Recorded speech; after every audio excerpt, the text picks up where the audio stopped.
लाल बहादूर शास्त्री, घर एकीकडं, मध्ये गंगा नदी आणि पलीकडं शाळा. रोज काठावर जाऊन उभा राहायचे, नौकेत बसायचे आणि मग शाळेपर्यंत पोहोचायचे. पण परिस्थिती हलाखीची, गरिबीची, खिशात पैसे नसायचे. एके दिवशी शाळेत जाण्यासाठी गंगेच्या काठावर आले. बराच वेळ उभा राहिले. नाविकांना विचारलं, लाल बहादूर येतोयस ना? लाल बहादूर म्हटले, नाही, जा तुम्ही. का रे? पैसे नाहीयेत माझ्याकडं. अरे मग उद्या दे. पण उद्या तरी कुठून येतील? अरे मग आल्यावर दे. नको, आई सांगते, आपलं ओझ दुसऱ्याच्या डोक्यावर नको. तुम्ही जा, मी येईन. नाव निघून जायची.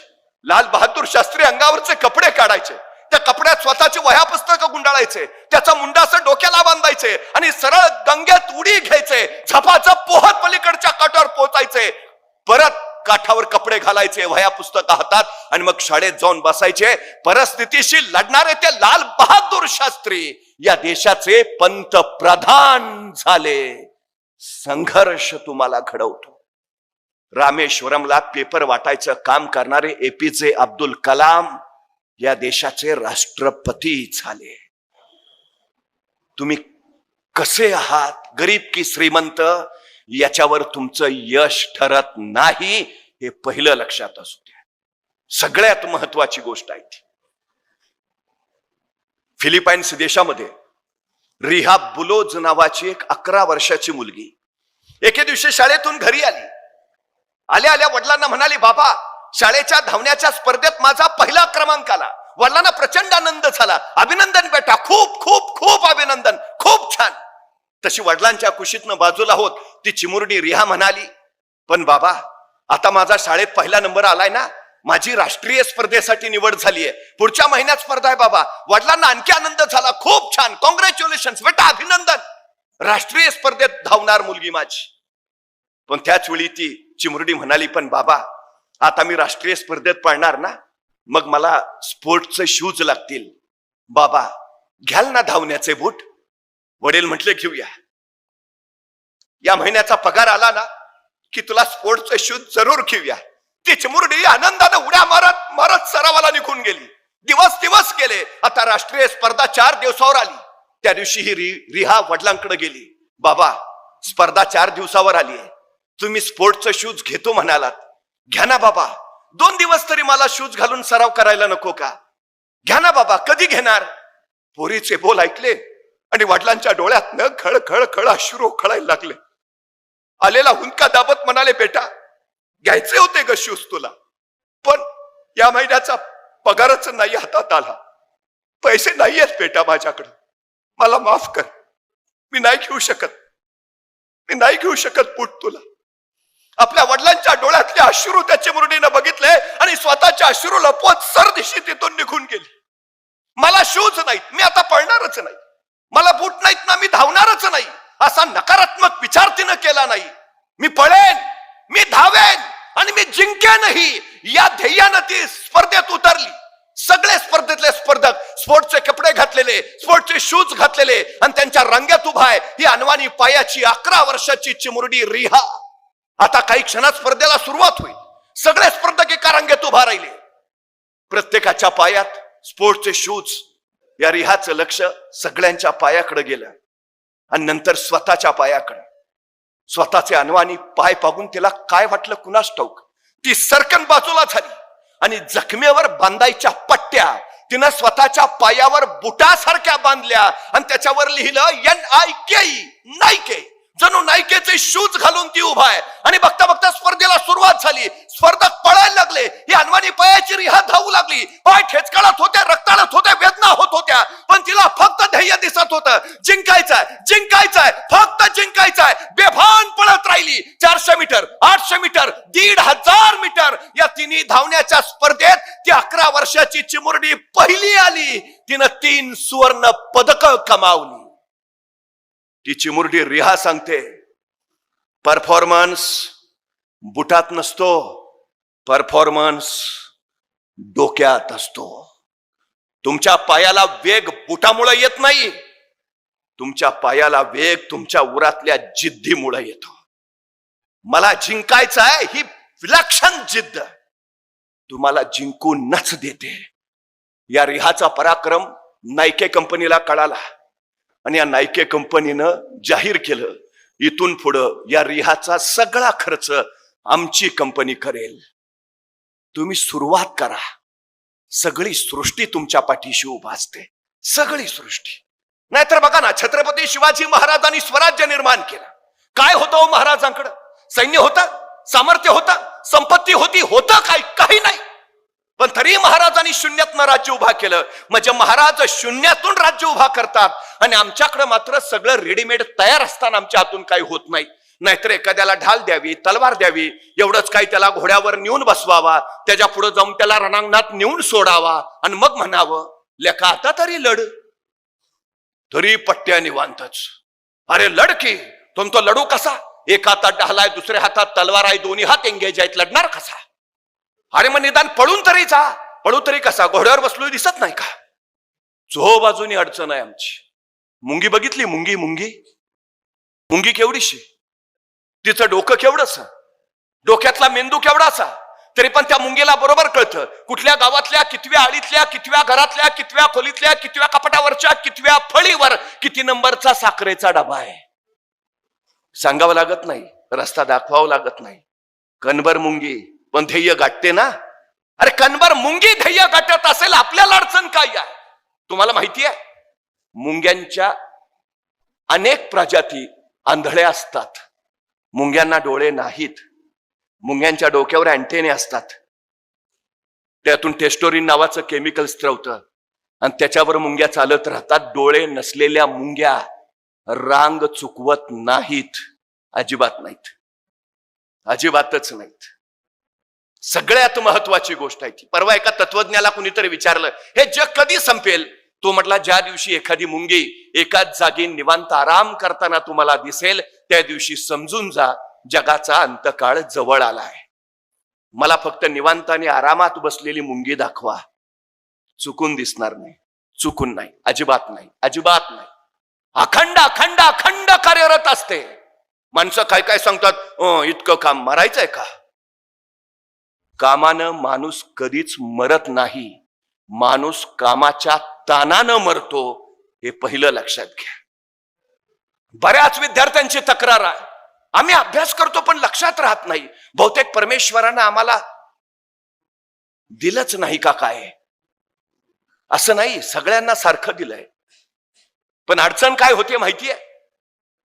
पाऊस रपारप पडतो, पावसाचे थेंब सैरा वैरा धावतात. सैरावरला पडलेल्या पावसाच्या थेंबातनं काही शक्ती तयार होते का? नाही. पण हाच सगळा पावसाचा पाण्याचा ओघ जर एकत्र आला तर त्याचा झरा, मग नदी आणि मग समुद्र होतो. त्याच्याच धबधब्यावर मग वीज निर्माण करता येते. तुमच्या सगळ्या शक्ती ज्यावेळी एकत्र होतात त्यावेळी तुमचं मन एकाग्र होतं. तुमच्या मानसिक आणि शारीरिक ऊर्जा एकाच ठिकाणी केंद्रीभूत होतील. त्यावेळी तुमचं मन एकाग्र, आणि एकाग्र मन काहीही विसरू शकत नाही. ही सगळ्यात महत्वाची गोष्ट आहे. आम्ही शाळेत असताना एक प्रयोग करायचो, तुम्ही केला असेल. आपण वहीचा कागद जर उन्हात ठेवला तर जळतो का? पण तेच बहिरगोल भिंग घेतलं आणि उन्हात धरलं आणि कागदावर त्याचा किरण पाडला तर कागद 2 मिनिटात जळायला सुरुवात करतो. काय होतं असं? सूर्याचे सैरावैरा असणारे किरण त्या बहिरगोल भिंगात केंद्रीभूत होतात आणि त्या सगळ्या किरणांचा मिळून एकच तीव्र किरण त्या कागदावर पडतो आणि कागद जळतो. सगळी ताकद एकत्र येते. तुमच्या मनाला तुम्हाला बहिरगोल भिंगासारखं करायला हवं, मग मग तुम्ही कदापि काहीही विसरणार नाही.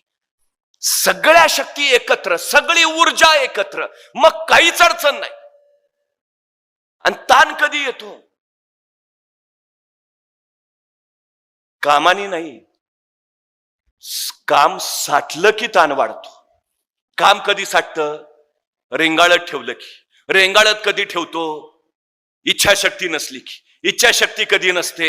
ध्येय नसलं की. ध्येय कधी नसतं? गांभीर्य नसलं की. गांभीर्य कधी नसतं? काय जन्माला आलोय तेच माहिती नसलं की. सगळ्यात महत्वाची गोष्ट काय आहे? ज्याला गांभीर्य आहे स्वतःच्या आयुष्याचं, तो एक क्षणही वाया घालवत नाही, अजिबात नाही, विषयच नाही. एक एक क्षण वाया घालवत नाही. ज्याला वेळेचं मोल कळालं त्याला आयुष्याचं महत्व कळालं. ही सगळ्यात महत्वाची गोष्ट आहे. 5 वर्षाचं महत्व जर तुम्हाला माहिती करून घ्यायचं असेल तर निवडणुकीत पराभूत झालेल्या एखाद्या उमेदवाराला विचारा, तो सांगेल तुम्हाला 5 वर्ष किती महत्वाची. 1 वर्षाचं महत्व जर तुम्हाला माहिती करून घ्यायचं असेल तर नोकरी न मिळालेल्या एखाद्या बेरोजगार युवकाला विचारा, 1 वर्ष किती महत्वाचं. तो वर्षाच्या महिन्याच्या पगाराचा आकडा काढेल, वर्षाचा हिशोब मांडेल, सांगेल माझं एवढं नुकसान झालं. त्यावेळी कळेल आम्हाला 1 वर्ष किती महत्वाचं. 1 आठवड्याचं महत्व जर तुम्हाला माहिती करून घ्यायचं असेल तर एखाद्या साप्ताहिकाच्या संपादकाला विचारा, 1 आठवडा किती महत्वाचा. तो सांगेल तुम्हाला आठवड्याचं महत्व. 1 दिवसाचं महत्व जर माहिती करून घ्यायचं असेल तर मजुरीनं मिळालेल्या एखाद्या मजुराला विचारा. मजुरी अभावी खोपटातली चूल ज्यावेळी पेटत नाही आणि चुलीतली आग ज्यावेळी पोटात पेटते त्यावेळी तो सांगेल तुम्हाला 1 दिवसाचं महत्व. 1 तासाचं महत्व जर तुम्हाला माहिती करून घ्यायचं असेल तर जगजेत्या अलेक्झांडरला विचारा. जगाचा बादशाह होता, जगाचा सम्राट होता, पण मृत्यूशय्येवर पडला होता आणि आपल्या वैद्याकडे केविलवाणी प्रार्थना करत होता की फक्त 1 तास, फक्त 1 तास, 1 तास मला जगवा. त्या जगजेत्या अलेक्झांडरला विचारा 1 तास किती महत्वाचा. 1 मिनिटाचं महत्व जर तुम्हाला माहिती करून घ्यायचं असेल तर अमेरिकेच्या वर्ल्ड ट्रेड सेंटरवर ज्यावेळी विमान हल्ला झाला, तो विमान हल्ला होण्यापूर्वी त्या इमारतीतनं फक्त 1 मिनिट आधी सुरक्षित बाहेर पडलेल्या एखाद्या इस्माला विचारा 1 मिनिट किती महत्वाचा. आणि 1 सेकंदाचं महत्व जर तुम्हाला माहिती करून घ्यायचं असेल तर 1 सेकंदासाठी ऑलिम्पिक मध्ये सुवर्ण पदक हुकलेल्या एखाद्या धावपटूला विचारा 1 सेकंद किती महत्वाचा. मग सेकंदा, मिनिटा, तासा, दिवसाचं मोल जर एवढं असेल तर आम्हाला मिळालेल्या आयुष्याचं मोल किती असेल. हा तुमचा काळ घडण्याचा काळ आहे, स्वतःचं आयुष्य घडवण्याचा काळ आहे. हा काळ तुम्ही गाढवासारखे कष्ट केलेच पाहिजेत तर तुम्ही आयुष्यात राजासारखं जगाल. पण या शैक्षणिक कालखंडामध्ये तुम्ही जर राजासारखे जगत राहिलात तर आयुष्यभर गाढवासारखे कष्ट करावे लागतील. हे पहिलं लक्षात असू द्या. प्रत्येक क्षण आपल्या ध्येयासाठी खर्च केला पाहिजे. प्रत्येक क्षण. तुम्हाला असं वाटेल आताच काय, नंतर बघू, नाही. गेलेला क्षण कधीही आजपर्यंत परत आला नाही, अजिबात नाही. वेळ साठवता येत नाही, वेळ गोठवता येत नाही, वेळ घड्याळ बंद करून वाचवता येत नाही, वेळ दुसऱ्याला उसना देता येत नाही, वेळ कुणाचा उधार घेता येत नाही. वेळ एकदाच हाताशी येतो. आलेल्या क्षणाची ज्याला संधी करता आलं आणि संधीचं ज्याला सोनं बनवता आलं त्याला यश जिंकता येतं. हे पहिलं लक्षात असू द्या. एक एक क्षण अत्यंत महत्वाचा आहे, अत्यंत महत्वाचा आहे. 2963 वनडे मॅचेस झाल्या, वनडे मॅचेस क्रिकेटच्या. पण 2963 मॅचेस मध्ये आजपर्यंत एकालाही वनडेत द्विशतक करता आलं नाही, अजिबात नाही, जमलंच नाही. 50 ओव्हरमध्ये एकट्याच्या 200 धावा शक्यच नाही, अशक्य, इम्पॉसिबल, कुणालाच नाही जमलं. पण वयाच्या 16व्या वर्षी ज्यांनी क्रिकेटच्या मैदानावर पदार्पण केलं ते सचिन तेंडुलकर फेब्रुवारी 2010 मध्ये मैदानावर उतरले आणि 2963 वनडे नंतर पहिलं द्विशतक सचिन तेंडुलकरनी झळकावलं. कोण म्हटलं अशक्य आहे? आय कॅन, मी करेन, केलं. 2963 मॅचेस नंतर पहिलं द्विशतक सचिन तेंडुलकरचं. दुसऱ्या दिवशी पत्रकारांनी सचिन तेंडुलकरला प्रश्न विचारला, तुम्ही एवढा द्विशतकाचा विक्रम केला, दुसऱ्या दिवशी सकाळी उठल्या उठल्या पहिले सगळे पेपर हातात घेतले असतील, सगळ्या पेपरमध्ये फ्रंट पेजला तुमच्या बातम्या, मास्टर ब्लास्टर सचिन तेंडुलकरचं द्विशतक. सकाळी उठल्या उठल्या तुम्ही पहिला मोबाईल हातात घेतला असेल, सगळ्यांचे अभिनंदनाचे मेसेज, कॉंग्रॅच्युलेशन, पहिले मोबाईल घेऊन मेसेज बघत बसला असाल. सचिन तेंडुलकर काय म्हटला माहितीये? सचिन तेंडुलकर म्हटला, 25 वर्ष झाली रोज सकाळी 6 वाजता मी मैदानावर नेटमध्ये सराव करत असतो. 25 वर्ष रोज सकाळी 6 वाजता मैदानावर नेटमध्ये. मी रविवारची सुट्टी घेतली नाही, मी दसरा दिवाळीला घरी थांबलो नाही. 25 वर्ष रोज सकाळी 6 वाजता मैदानावर. मी जर सकाळी उठून पेपर हातात घेऊन बसलो असतो तर मी क्रिकेटचा देव झालोच नसतो. मी जर मोबाईल काढून बसलो असतो मला भारतरत्न मिळालाच नसता. माझ्या ध्येयाचा अव्याहतपणे पाठलाग करत आलो, म्हणून हे यश आहे. आमचं काय? उठला की पहिला मोबाईल. कोण आहे आपण? सीएम आहे का डीसीएम आहे? नाही, महाराष्ट्रात काय घडलंय कळलं पाहिजे. कशासाठी? ज्यांनी मोबाईल निर्माण केला तो शास्त्रज्ञ सांगतो मुलांना किमान 18 वर्षापर्यंत मोबाईल देऊ नका. त्यानं स्वतःच्या मुलालाही 18 वर्षापर्यंत मोबाईल दिला नाही, अजिबात नाही. 12वीच्या गुणवत्ता यादीत येणाऱ्या मुलांच्या मुलाखती जर कधी ऐकल्या तर ते सांगतील 2 वर्ष मी मोबाईलला हात लावला नाही. 2 वर्ष. तुम्हाला यश जिंकायचं आहे ना, अनवॉन्टेड डेव्हिल बाजूला ठेवावा लागेल तुम्हाला.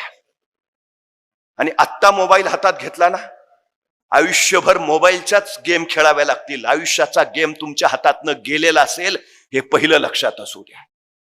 सगळ्यात महत्वाची गोष्ट आहे ती. सगळ्यात ज्याला घडायचं आहे त्यांनी काही शिस्त पाळायलाच हवी. शिस्त हीच यशाचं सगळ्यात मोठं सूत्र आहे, हे पहिलं लक्षात ठेवा. सुरुवात करा, अडचण नाही, आजपासून सुरू. मला सांगा महाराजांकडे काय होतं? 1645 ला महाराजांनी राजगड घेतला. बेवसाऊ होता, म्हणजे घेतला तर बांधला पाहिजे, बांधायचा तर पैसे पाहिजेत. होते का महाराजांकडे? नव्हते. मग महाराज असं म्हटले का आता घेतला राजगड तर बांधला पाहिजे, बांधायचा तर फंड्स पाहिजेत, आहेत कुठं आपल्याकडं, मग कशाला घ्या, बघू फंड्स आल्यावर. थांबले महाराज? नाही. महाराज म्हणले फंड्स येतील तेवढा येतील, राजगड तर घेऊया. 45 ला घेतला राजगड. 46 ला तोरणा जिंकला महाराजांनी, आणि तोरण्यावर महाराजांना सोन्याच्या मोहरांनी भरलेले 7 हंडे सापडले, आणि त्या संपत्तीतनं महाराजांनी राजगड बांधून पूर्ण केला. महाराज सांगताय तुम्ही सुरुवात करा, जगदंबा आशीर्वाद घेऊन तुमच्या पाठीशी उभा असते. आणि सुरुवात केली तर पोचाल ना. पोचतात ते जे सुरुवात करतात. एका मावळतीच्या वेळेला डोंगराच्या पायथ्याला एक सद्ग्रस्त उभा होता. मी तिथूनच निघालो होतो. त्याला विचारलं का थांबलाय? तो म्हटला नाही, डोंगरावर जायचं आहे. म्हटलं जा ना. मग नाही, अंधार आहे ना. मग मी त्याला माझ्या हातातला कंदील दिला, म्हटलं जा आता. मी घरी निघून आलो. दुसऱ्या दिवशी पहाटे मी परत तिथं पोहोचलो. तो सद्ग्रस्त तिथंच उभा. मी त्याला म्हटलं अरे वा, जाऊन आला वाटतं. तो म्हटला नाही, गेलोच नाही. म्हटलं का? अंधार आहे ना. मी म्हटलं तुम्हाला कंदील दिला होता ना. हो दिला होता ना, पण त्याचा उजेड फक्त माझ्या पायापुरताच पडतो, मला किती लांब जायचं आहे. अरे भल्या माणसा, तू चालायला सुरुवात तर कर, उजेड आपोआप तुझ्या पावलाबरोबर येत जाईल. सुरुवात करणं फार महत्वाचं आहे. 1670 साली मोगल मराठा संघर्ष प्रचंड वाढला. मोगलांची फौज 1 लाखाच्या पुढं आणि महाराजांची अवघी 20,000. मग महाराज असं म्हटले का त्यांची 1 लाख आपले 20,000, डिपॉझिट पण राहणार नाही, कशाला अर्ज भरा? नाही, महाराज म्हणले 20 तर 20 सुरुवातच करूया. असं नाही म्हटले बघू आपली लाखभर करून मग लढायचं ठरवू. नाही, 20 तर 20 सुरुवात तर करू. केली. 1670 ला महाराजांनी प्रबळगड जिंकला आणि प्रबळगडाची पाहणी करायला महाराज पालखीत बसून गडावर निघाले. पालखीतून प्रबळगडावर न जाताना महाराजांच्या शेल्याचं एक टोक तिथल्या बोरीच्या झाडाच्या फांदीच्या काट्यात अडकलं आणि महाराजांना ताण बसला. तसे महाराज म्हणाले पालखी थांबवा. पालखी थांबली आणि महाराज सोबत त्यांना म्हणाले हे बोरीचे झाड आमच्या पुढे जाण्यावर आक्षेप घेते आहे. हे बोरीचे झाड आम्हाला पुढे जाण्यापासून अडवते आहे. हे बोरीचे झाड आम्हाला काही सांगू पाहते आहे. इथं काहीतरी आहे आहे आहे. खाना. माणसं कामाला लागली, खाणायला लागली. 5-6 फूट गेली, दगड भिंत सापडली, उकरली. 27 घागरी आणि 4 कढया एवढं सोनं महाराजांना तिथं सापडलं. त्या संपत्तीतनं महाराजांनी शस्त्रसज्ज सैन्य उभा केलं आणि मोगलांच्या विरोधातला लढा तीव्र केला. महाराज सांगतायत तुम्ही सुरुवात करा, सगळी सृष्टी मदत घेऊन तुमच्या पाठीशी उभा असते. सगळी सृष्टी. तुम्ही ठरवायला हवं, सुरुवात करायला हवी. बाकी काही अडचण नाही, अजिबात काही अडचण नाही. सगळ्यात महत्वाचं आहे ते सगळ्यात तुमचे कष्ट हीच तुमची यशाची सर्वोत्तम पायरी आहे. कष्टाच्या पायरीवरच तुमचं यश उभं असतं. जिथे कष्ट नाहीत तिथं यश सावलीलाही उभा राहत नाही. हे पहिलं आपण लक्षात घ्यायला हवं. सगळ्यात महत्वाचं मायकल फेल्प ऑलिम्पिक मध्ये जलतरणात ज्यांनी 8 स्वर्ण पदक कमावली. जगाच्या इतिहासातला पहिला जलतरणपटू आहे ज्यानं ऑलिम्पिक मध्ये 8 स्वर्ण पदक. 8. पत्रकारांनी त्याला विचारलं आतापर्यंत कुणाला जमलं नव्हतं, तुम्हाला कसं जमलं? आणि मायकल फेल्प म्हटला याच्यापूर्वी एका जलतरणपटूला ऑलिम्पिकमध्ये 6 सुवर्ण पदकं मिळालेली. मी त्याचा अभ्यास केला. माझ्या लक्षात आलं 6 सुवर्ण पदकं मिळवण्यासाठी तो जलतरणपटू रोज 6 तास पाण्यात असायचा, रोज 6 तास सराव करायचा. माझ्या लक्षात आलं 6 तास सराव करून जर 6 सुवर्ण पदकं मिळवता येत असतील, मला 8 सुवर्ण पदके मिळवायचे आहेत. म्हणजे मला 8 तास पाण्यात सराव केला पाहिजे. 4 वर्ष झाली मी रोज 8 तास पाण्यात आहे, रोज 8 तास तलावात, रोज. त्याच्या बळावर ही 8 सुवर्ण पदक आहेत. तुम्ही किती तास अभ्यास करता त्याच्यावर ठरतं तुम्ही किती टक्के मिळवणार आहात. ते अभ्यास न करता कुणाला मार्क्स मिळालेत अशक्य आहे. 8 तास अभ्यास करा 80% पडतील. 10 तास अभ्यास करा 100%च. तुम्ही कष्ट किती करताय त्याच्यावर ठरतं तुम्हाला यश किती मिळणार. सगळ्यात आणि सगळ्यात महत्वाची गोष्ट आहे, सगळ्यात या जगात कुणालाही कष्टाशिवाय काहीही मिळालेलं नाही, अजिबातच नाही. एक साधू होते, चमत्कारी होते. ते नाचायला लागले की पाऊस पडायचा. काय तुमच्यासारखी 4 मुलं त्यांच्याकडे गेली, म्हटले तुम्ही नाचला की पाऊस पडतो म्हणे. साधू महाराज म्हटले खरं आहे ते. मग तुम्ही नाचल्यावर जर पाऊस पडत असेल तर आम्ही नाचल्यावर पण पाऊस पडला पाहिजे. साधू महाराज म्हटले बरोबर आहे, पडायलाच पाहिजे. असं नाही म्हटले, स्पर्धा लावायची. आम्ही पण नाचणार, तुम्ही पण नाचायचं, बघू पाऊस पडतोय का. दुसऱ्या दिवशी पहाटे 4 वाजता ही 4 मुलं आणि ते साधू शाळेच्या मैदानावर गेले. साधू महाराज म्हटले तुम्ही सुरू करा.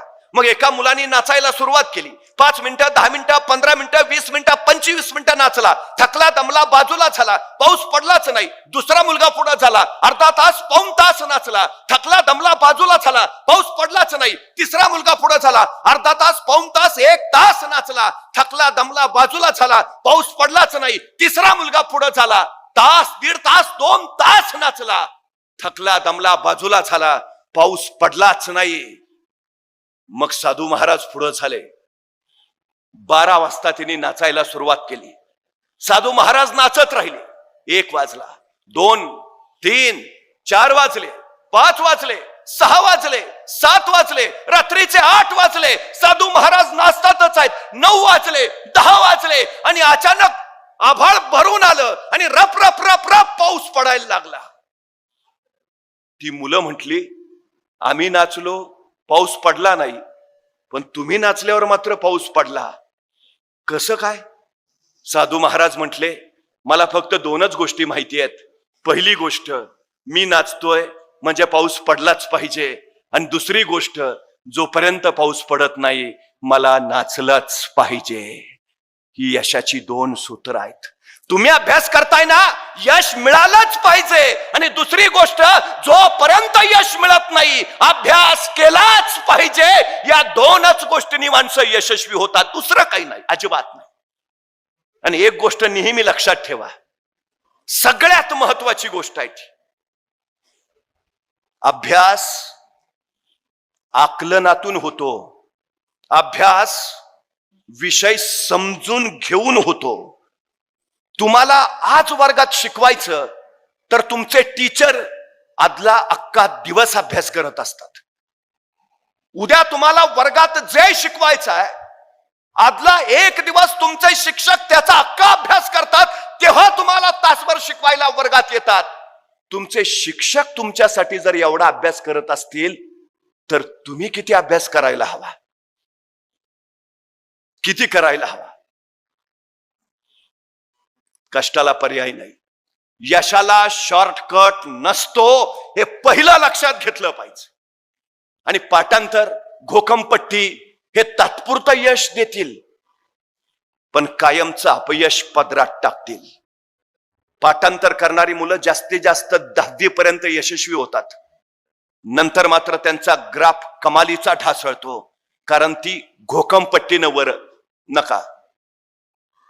आकलन करून घ्यायला हवं विषयाचं, विषय समजूनच घ्यायला हवा, तरच तो चिरंतन लक्षात राहतो, चिरंतन. आणि नाही लक्षात आलं विचारा ना, टीचर्स त्याचं समाधान करायला आहेत, त्या करतातच. पण आमची अलीकडची अडचण अशी आहे हल्ली मुलं प्रश्न विचारत नाहीत, कारण त्यांच्याकडं जिज्ञासा नावाचा गुणच राहिला नाही.